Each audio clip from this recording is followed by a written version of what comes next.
Okay, good morning, everybody, and another round of coffee and questions. And what's today's topic? We're going to talk about hole saws, a little bit about it, the correct use of them, and which ones should you buy and which ones should you not buy. In the picture above, this is from Harbor Freight. I always start off. First of all, I'm kind of a loyal person to Harbor Freight. I do buy a lot of stuff there, but there's also a lot of stuff you don't want to buy. And this hole saw is one of the things that you don't want to buy. And their comment below that price, and you can compare it to the Cobalt, the 8305 set. Well, no, you can't. It doesn't even come close. And I'm going to explain to you why this is a very poor choice. Then I'll give you some much better choices for the money. So let me jump right into it, and no long intros. Here we go. Now, there's about three of us. We all buy different things from Harbor Freight. And one of the friends of mine went out and bought this set, ended up returning it. And actually, my advice to him was, if you're dead set on wanting one of these, open up several packs of them while you're there in the store, because the thing is, they're very, very poor in their cutting quality and their ability. I wouldn't even bother with them. They when you line these up and you get ready to drill, they're not perfectly round. There's some wobble to them. The mandrel or the shaft in them where the drill bit is even wobbles, so you sometimes can't tell that visually. But they're a very poor grade metal. They're a very thin walled metal. You'll be lucky if you get through the first cut. And somebody goes, well, look at all the great reviews. Well, some of these I'm sure are paid reviews, and I don't know where everybody's getting, what a good product this is. It's not. It's poor. My advice to you is, just don't buy it. If you do, you're going to end up returning it, or you're going to be disappointed. And said, well, it's only $9. Well, why don't you save the $9 and buy yourself a much better quality set? And I'm going to give you some examples of some better quality sets, and a couple of them I even own. One of the questions is, why do I say it's so poor? Well, besides the wobble, it's just like I said, it's a poor grade, cheap carbon steel that it's made out of. The bits are brittle. They'll bust on you. You're going to end up having to buy more bits. And like I said, the hole saw itself, it's not like a true round. I mean, it's just, don't buy it. A friend of mine, he said, hey, look, let me show you something. He had some 16 or 18 gauge steel, and he tried to go through it, and he burned the blade up before he even got through it. And if you read through a lot of these comments, you'll have other people that will tell you the same thing. For sure, you don't want to touch it to steel, even though it tells you that you can. It can't. It's just not going to. You'll be lucky if you get through a wood project on something soft like pine. I mean, you'd be real lucky. It's just not a good quality set. And the other thing is and other people have complained about it, that I think he used the 1 inch or whatever size, and he managed to get a hole drilled through some plywood, but it's not 1 inch. It was actually less than 3/4 in diameter. So the diameter of the hole saw wasn't even correct. So there's lots of things like that that you just want to be aware of with this set. It's just not good. What's it good for? I don't know, cutting through a piece of cheese or balsa wood, I guess. I mean, I don't know what to tell you. Yeah, another complaint that they had is, the package says that you get 1 inch depth cut with these. Well, when you take into consideration the backing plate that comes with it, you actually end up with about 3/4 or less. So you're not going to get that full 1 inch depth and cut anyway, because of the plate pins and everything else. They'll hit the material before you even get to that 1 inch. Why am I always criticizing Harbor Freight? Okay, but I told you at the beginning of the video, I'm not criticizing Harbor Freight. I buy a lot of stuff from there, and I'm a fairly loyal person. I mean, to Harbor Freight, there's a lot of good stuff there. But I don't mind sharing my comment on the things that are not good so other people avoid the same pitfalls. Okay, tell me about the other ones that I can buy. Okay, well, Milwaukee makes a good set. Lenox makes a good set. Matco, Rigid. There's lots of them. There's DeWalt, there's Bosch, there's Freud. There's lots of really good quality sets. Now, you're going to pay more for some of these depending on who they are. Like Freud is going to be an expensive set, but they are an outstanding set of hole saws if that's what you need. But there's plenty of, let's say, midline, ones that you can get. The DeWalt, the Bosch, things like that are great. Let me throw up a few pictures here in a sec, and I'll explain to you what I'm talking about, and you'll get much better quality and much more longevity out of your use if you just opt to buy the better set. Okay, now here's one I pulled right off of Amazon. It's DeWalt's, $44.99. This is a good set. A buddy of mine owns it. I don't personally own it, but he's used it for easily years. He hasn't had to replace any of them yet, but he uses it correctly also. Let me show you a couple of others that are good buys. Okay, here's another one pulled off of the web. It's actually off Amazon. This is the Bosch set, 19-piece, electrician bimetal hole saw set. $75. So now you're paying more money, but this is also a good quality set to have. It depends on what you're going to be doing. I would encourage you to buy the ones that say bimetal because you can use them on either wood or sheet metal or like conduit or something like that. And it's more versatile. Let me show you another picture of another good set and we'll keep going. Okay, this is a set made by Rigid, 50 bucks. This is also a good set and it's in that mid-range. I mean, so it's another one to consider. It's off of Amazon also. These are pictures I just pulled off of Amazon. I read through the reviews on them. Most of them get really good reviews. It's a far better set than Harbor Freight. So these others are worth considering. And of course, like I said, the one is high end. Now, let me show you a picture of the one that I own. Okay, now this is the set that I own by Lenox. Now, of course, it's $80, so you're paying quite a bit more money for them.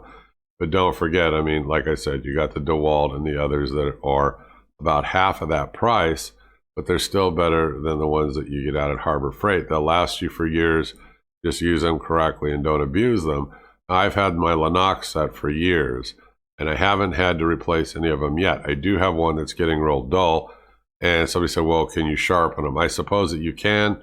What I do is I just go out and I'll buy the individual one, you know, that I need.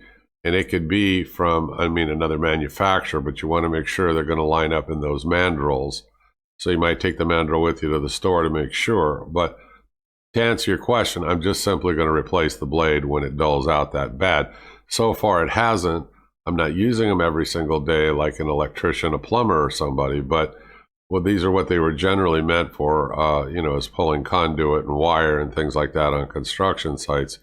You can go right through the lumber, you know, the 2x4s, you know, the pine, the Doug fir or whatever, but I'm using it as a home hobbyist. I make like creative routed signs for people and I'll use these on the edge. I'll show you a short video at the end and a little jig that I made and I'll show you how I use this. But, you know, this is the one that I use. I mean, so would I have bought this set again? Not necessarily. I got mine from a garage sale at a very cheap price. I think it was like 10 bucks, and I think I paid $5 for a Matco set, and I'll show you pictures here in a minute.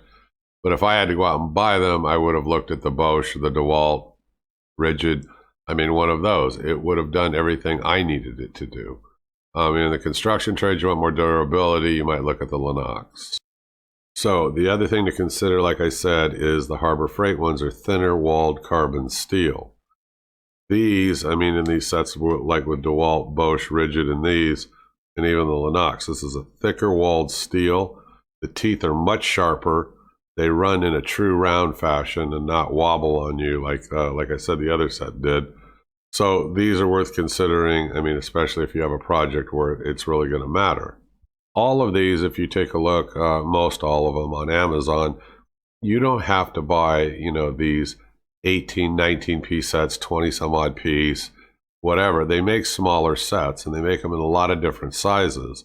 Your other option is to buy the mandrel and just buy the hole saws that you need. That would keep the price down. But if you buy them individually and you start buying too many of them, you are better off buying the set. It's cheaper to buy the set. So that's my comment on that. The question your question relates to speed slots. Let me throw up a picture off of another web that somebody else did, and let me explain speed slots. Okay, what's meant by the term speed slot is if you drill through a piece of wood, you're going to get this plug wedged up into that cutter. So how are you going to get it out? And so you have a YouTube video where it shows lots and lots of ways you can do this. What I have out in the garage is you can stick a screwdriver in through here and work your way out. Now this Lenox one has got like these steps in it. Some of them are just elongated holes. You can stick a screwdriver in one side, press down, go over to the other side, press down, and eventually get the plug out. What I do is I've got Johnson's paste wax, and I think I got some Brie wax or something.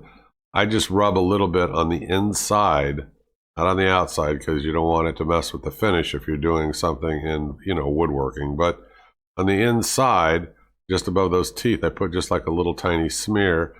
And a lot of times that plug will just come flying right out. So you won't have that problem. Also, if you go up and down gently with the drill press or your hand drill, you go in and out, in and out, in and out. and you keep doing that, it will also help you to where the plug will not, wedge up in there so tightly. So there's different little tips and tricks that people do. Those are just a couple of mine to answer your question. Well, another tip is the teeth on here. Take a look at the teeth. They're fairly sharp, jagged teeth, and crap builds up on them. So keep your teeth of the cutter clean, and it will help you, like when you go to cut. It'll cut much easier and smoother because you've kept the teeth clean. It's not having to fight through all that grime. Yeah, you can use these in a cordless. I've used it in my 20 volt. But to me, I know people are going to disagree with what I'm going to say. You're much better off with a corded drill. You seem to get more power, more speed, and better control. But, yes, I have used them successfully, and it's not that big of a deal. But with a cordless, I shouldn't have a problem. And what can you cut with them? Wood, metal, I don't know, drywall, plexiglass, Lexan. I mean, pretty much any of the materials. I mean, just take care of the cutter, you should be fine. Yeah, speed settings. Your drill press, open up the top flap. Most drill presses have got telling you how to set your belts for different speed settings. And on most of the packages of these hole saws, they're going to tell you what the recommended speed settings are. Of course, nobody pays attention to them when they're using cordless drills and stuff. They just put them in there and go to town. But yes, if you want to use it absolutely correctly, you want to adjust your speed setting to match what the manufacturer is suggesting so you don't burn them up. You get mixed up on the terminology. Well, hold on. Let me see if I've got a picture real quick. Okay, so you asked me about how to identify the different parts. So this is the easiest one I found on the web. It shows you where the bit is itself. There's the collar. There's the set screw. You can loosen, tighten to change the drill bit. And if you had to buy another one, you broke it. Or just to set the depth. Some of these you can actually set the depth of the drill bit itself. And then there's the shank. So those are the components, that we talk about in here. Now, when we say mandrel, we're referring to this whole setup right here as the mandrel. Here's a quick picture of mine. This is the Lenox, and I've had these for a long time, and I've used them quite a bit. And I still haven't replaced any of them. Let me show you a picture of the Matco ones real quick. Here's a shot of that Matco set I own, and what I'm going to do is I'm going to stop the video, and I'll show you how I set it up in my garage, and I cut off the corners on a square piece of wood when I router signs for people. It gives a little bit of a, decorative edge rather than just a square piece of wood. So let me do that now, and then we'll come back and we'll wrap things up. Okay, so I'm going to give you a quick overview on how to use this hole saw and how I use it. So I made this little jig thing here.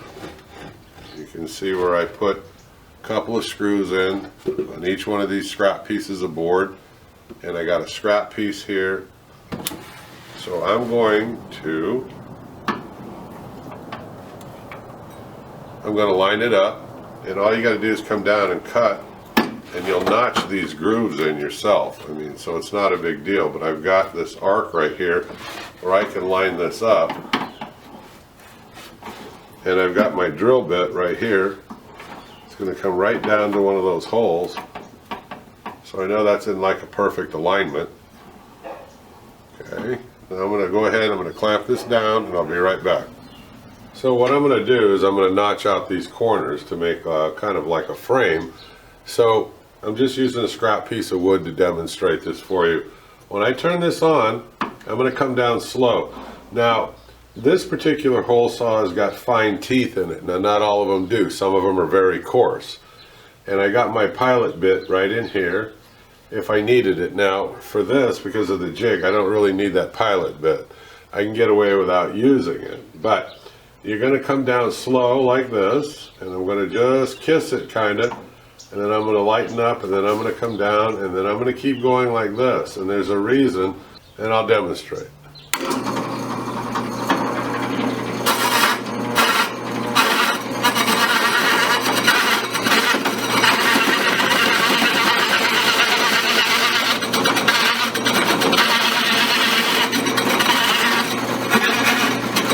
Okay, now you'll see right here I've got this nice little cutout.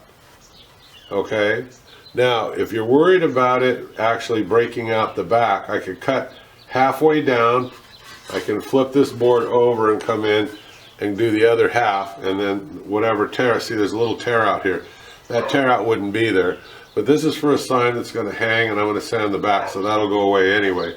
But you can easily just notch these corners, And you can make them to all different kinds of arches and stuff depending on how you made this little jig here. So it's real handy, and I have probably about 4 or 5 of these laying around, and I got different kinds of hole saws I can switch. I can make this a bigger arc, a smaller arc, whatever I want. So that's one little handy little tip. I mean, if you're doing some woodworking stuff and you want to make a decorative sign and you don't want it to be just square, you can actually create some notches in it, just like that. Don't forget to set your drill speed up on top to whatever is recommended by the manufacturer for the actual hole saw. Now this one's real fine. This is a bimetal cutting hole saw blade. These are the knockout holes. I mean, I could slide something in there, something wedged in there. That's a quick demo kind of on how I would use something like that to do something other than just boring holes to pull plumbing and wiring and stuff like that through. Okay, final questions. How can you tell if they're burning? Well, you'll see the bit start getting black, and you'll see as you're cutting the wood it start to smoke and turn the wood black and everything else, and you'll just know that it's dull. It's, yeah, your choice. You try to sharpen them. I just get rid of it, go get another one. Any other questions? Any tips on drilling through sheet metal? I always drill a pilot hole first, even though these have, a pilot bit on there. I still drill a pilot hole. That's just what I'm used to doing, and it seems to work really well for me in terms of alignment. It doesn't try to skate dance or anything like that. With steel, I use the slowest speed and the highest torque on a cordless. Like I have a cordless, and that's just the way that I set it, and that's the way it works for me. But I mean, well, what I meant by slow speed, high torque, use your torque dial, okay, and that way, if it jams on you, it doesn't tear up your drill. It doesn't tear up the project. It'll just, it'll stop just like it would if you're driving a screw into wood. It'll just, start to click, or it won't keep trying to force the drilling. Yeah, I know a lot of people don't use lubricant on these. They're out on job sites and all that. Look, I use it. I use the heck out of lubricant. I stop, at least a few times if I'm drilling through steel, and I keep lubricating the daylights out of the blade, or I use transmission fluid, motor oil, whatever. But yeah, I always use lubricant, always, always, always, and it'll extend the longevity of of these bits. So I like to take care of them. Anyway, that's the way I would use them. That's what I would do. Anyway, I'm the Home Handyman. I hope you click subscribe. I hope you keep following me, and I'll see you on the next video. If you know of a cheaper set or one that's equally as good, leave it in the comments below. And if you think that there's something else that people should buy with these hole saw kits, let me know. These are just my thoughts. These are the kits. I don't own them all, but the Lenox, the Matco, I do. My neighbor's the one that's got the, the DeWalt. But, Rigid makes a good set, and you see they go anywhere from $45, and it goes all the way on up into the 80s and 90s. But the more midline good sets are going to be, your Rigid, your DeWalt. Nothing wrong with the Bosch, but you're up in the price some. And then, like I said, it just depends on what you want, but steer away from those cheap sets. All right, you folks, have a good day. Bye-bye.